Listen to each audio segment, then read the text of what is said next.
Welcome to aminacademy.com. In abnormal psychology, let us discuss about post-traumatic stress disorder, that is PTSD and rape trauma. Some case studies we look. Jocelyn Smith, a 20-year-old single woman, was a sophomore at a Midwest university. He had She had always been a good student, but her grades had fallen recently and she was having trouble studying.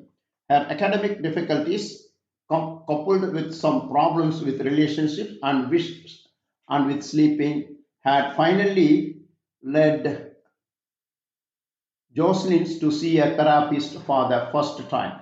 Although she was afraid of being alone, she had no interest in her current friends or boyfriends. She told the therapist that when she was doing everyday things like reading a book, she sometimes was overcome by vivid images of violent event in which she was the victim of a mugging or an assault. These symptoms had begun rather suddenly, and together they made her afraid that she was losing her mind. Most of Jocelyn's symptoms had begun about 2 months before she visited the university's counseling service. She had been having nightmares almost every night about unfamiliar men in dark clothing trying to harm her. She was not having trouble falling asleep, but she was trying to stay awake to avoid their nightmares. During the day, if someone walked up behind her and tapped her unexpectedly on the shoulder, she would be extremely startled to the point that her friends become offended by her reactions. When she was studying, especially if she was reading her English textbook, images of physical brutality would intrude on her thoughts and distract her. She had a great deal of difficulty concentrating on her schoolwork work. Jocelyn also reported problems with interpersonal relationships. She and her boyfriend had argued frequently in recent weeks, even though she could not identify any specific problems in their relationship. I just get so angry at him, she told the therapist. Her boyfriends had complained that she was not emotionally invested in the relationship. He had also accused her of cheating on him, which she denied.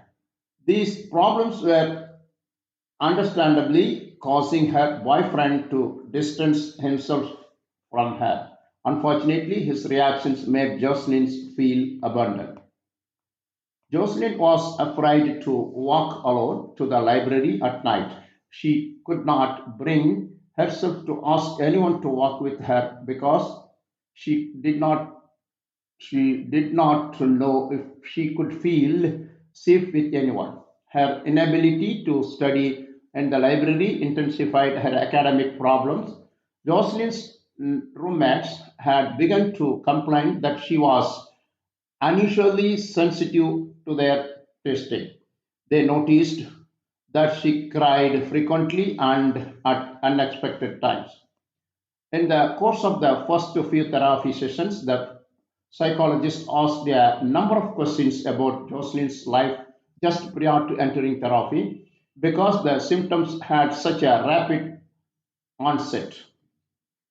The therapist was looking for a specific stressful event that might have caused her symptoms. During these first few sessions, Jocelyn reported that she had begun to feel more and more dissociated from herself. She would catch a glimpse of herself in the mirror and think, is that me?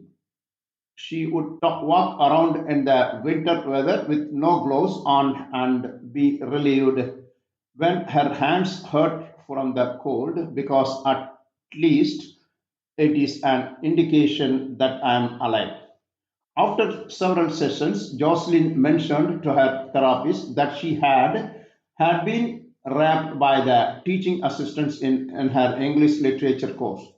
The rape occurred 2 months before she entered therapy, Jocelyn seemed surprised when the therapist was interested in the event, saying, "Oh, well, that is already taken care of.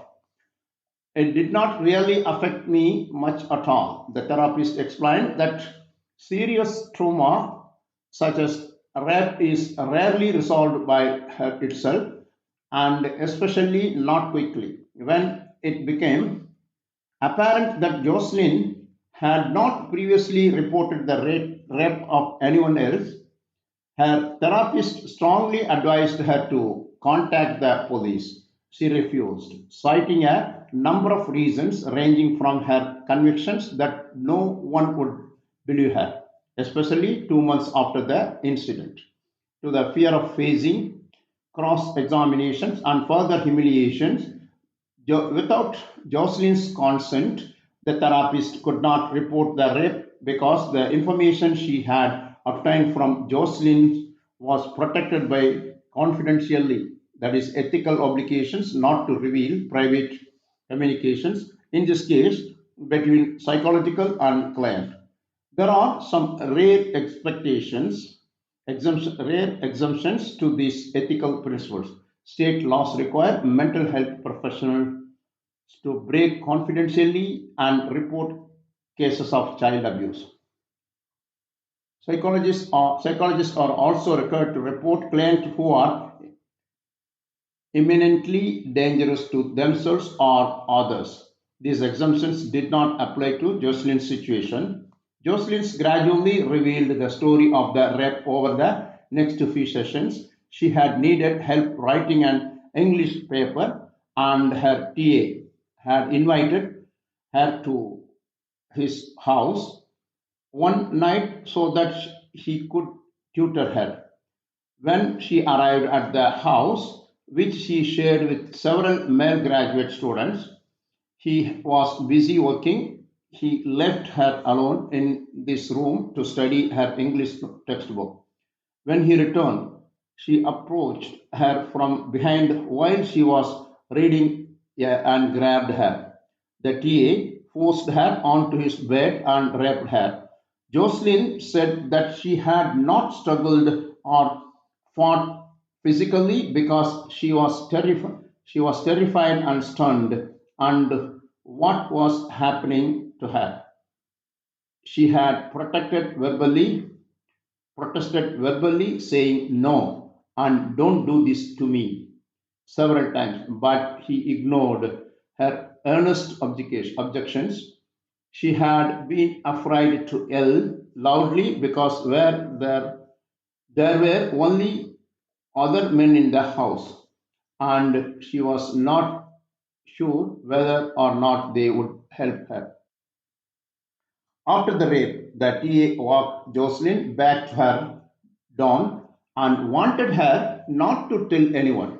She agreed at the time, thinking that if she never told anyone that what had happened, she could effectively erase the event and prevent it from having a negative effect on her life. She went up to her dorm room and took an hour-long hot shower, trying to scrub away the effects of the rape. While describing these events to the therapist, Jocelyn shook and her voice was breathy. She kept saying, "You believe me, don't you?" For several days after the rape occurred, Jocelyn believed that she had been able to keep it from affecting her everyday life. The more she tried not to think about it, however, the more times it came to mind, she began to feel stupid and guilty for having gone to a TA house in the first place, and because she had not been able to anticipate the rape. Jocelyn wondered whether her own behavior had contributed to the rape. Had she dressed in some way or said something that indicated a sexual invitations to him? She was ashamed that she was not strong enough to have prevented the rape or its negative consequences. Jocelyn had initially believed that only one aspect of her life changed after the rape. She no longer attended discussion section for her English course. Unfortunately, several other problems soon became evident. Her exaggerated startle response because more and more of a problem because her friends were puzzled by her intense reactions to their casual, friendly gestures.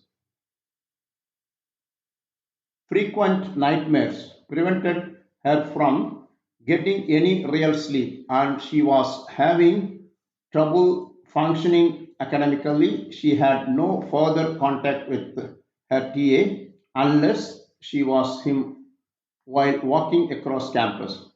When that happened, she would duck into a doorway to avoid him. She also began to withdraw from relationships with other people, especially her boyfriend.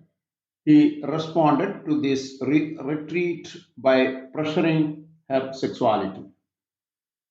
So she no longer had any interest in sex and repeatedly rejected his physical advances. All these problems finally made Jocelyn believe that she was losing control of her feelings and she decided to seek professional help. Some social history about Jocelyn. Jocelyn's parents were strict about dating and curfews. She had not been interested in attending a large parties or drinking when she was in high school. She did have a boyfriend during her junior and senior years. They began dating when they were both 16 years old and become sexually involved a year later. That relationship had ended when they left their hometowns to attend different colleges. Jocelyn recalled that her high school friend had occasionally pressured her into having sex when she thought it was too risky or when she was not interested. She denied having previously been a victim of sexual assault, although one incident she described did sound abuse to the therapist. Now, let us discuss further detail about rape trauma, PTSD. Case studies of PTSD from rape highlight symptoms like flashbacks, avoidance, and emotional distress, often leading to a decline in academic and social functioning. Treatments involve a multidisciplinary approach including medications, psychotherapy such as cognitive behavioral therapy and narrative therapy, and social support. Factors like family support, prior trauma, and the severity of dissociations after the assault can influence the development and treatment of PTSD after rape.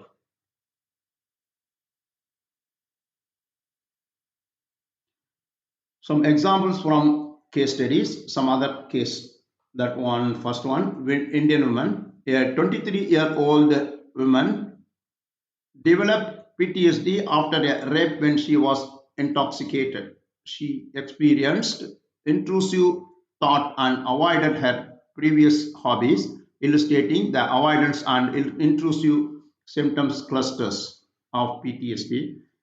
Case 2, South African student.